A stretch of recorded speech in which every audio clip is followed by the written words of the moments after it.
guys, what's up? It's DSilver17, and today I got a pretty cool video for you guys. So I've got the question and I got the opportunity, should I jump to Android?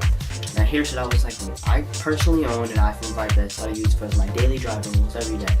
So I was thinking, it's getting a little old, it's not as fast as it used to be, there's better phones out there, and why not try something new?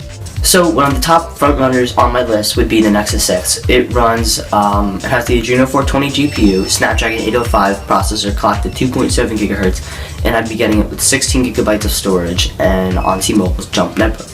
So the reason I picked it is because number one, it's stock Android. That was probably the biggest feature for me. I don't really want any other skin over it, and that's probably what I'm gonna pick is the Nexus 6. I don't want any skin over it, like I said.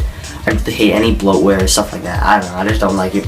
I think Android is kind of meant to run on a Nexus device, and I think a Nexus, being the Nexus 6, it's no better time to kind of jump in. And I know it sounds crazy, but the 4-inch screen that I have now is starting to feel a little small, and I don't know if jumping to a 6-inch screen is the best answer for it, but I think it'll be working out pretty well.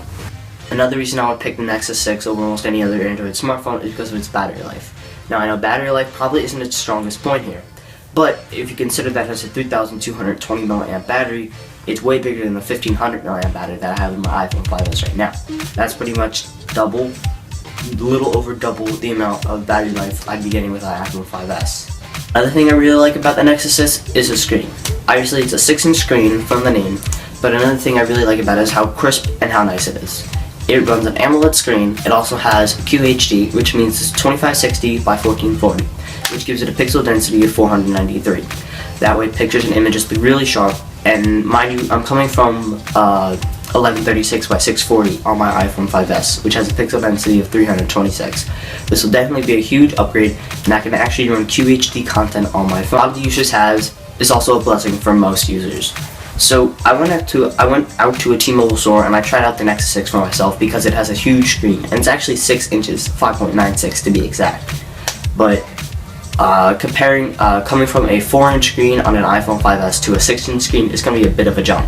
So I made sure I tried the phone out first at the store and got a feel for it. So I found the phone was relatively easy to handle, even though it's 6 inches. I found it's not as big as it should be with 6 inches, and it's nothing bigger than a Note 4.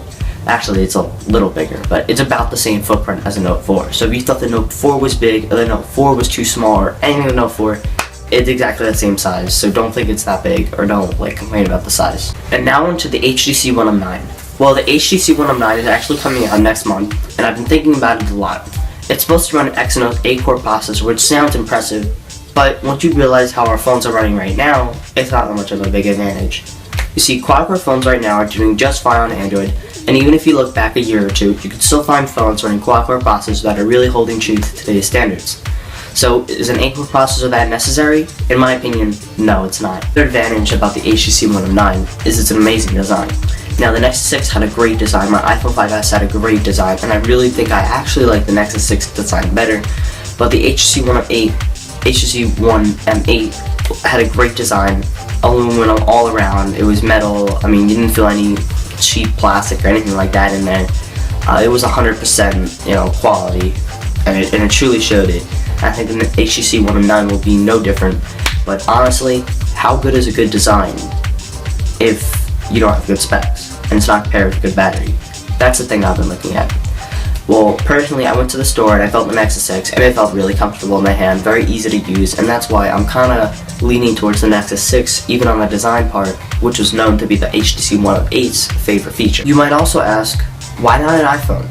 Well, because I have an iPhone 5S, and with the heavy workload I'm putting on it right now, there's really no speed improvement I'm going to see with an iPhone 6 or 6 Plus. Right now, my iPhone 5S is actually starting to lag a little and isn't performing like it really should. I think that if I go to a Nexus 6, the performance will be there, the battery life, the screen, all the quality materials that I really wish for will be there. And I also think that I'll be more in-depth with Google services rather than Apple services, which weren't that great. 2 is probably going to be because I care most about battery life, performance, and stock Android. What I really wanted was a stock Android experience that runs well in the right specs with a nice screen going. I wanted a great camera and an amazing battery life. I also kind of like the way the Nexus 6 feels in the hand better than it did when the HTC One M8. Obviously, I can't compare it to the HTC 109 yet because the HTC 109 is just rumors right now, and next month is when it officially releases. Another perk of having a Nexus device is because you get every software update that Android releases first, before anyone else. That means I could test out the newest version of Android before you guys would get it on the HTC 109, say. Also, I'll be getting the latest Android software before it releases to the public. I'll get it in the beta form, which is pretty cool considering that I'll be able to test out the new stuff before it actually comes out. As always guys, as this video comes to an end, remember to like, comment, subscribe. I'll see you guys in the next video, so make sure to stay tuned.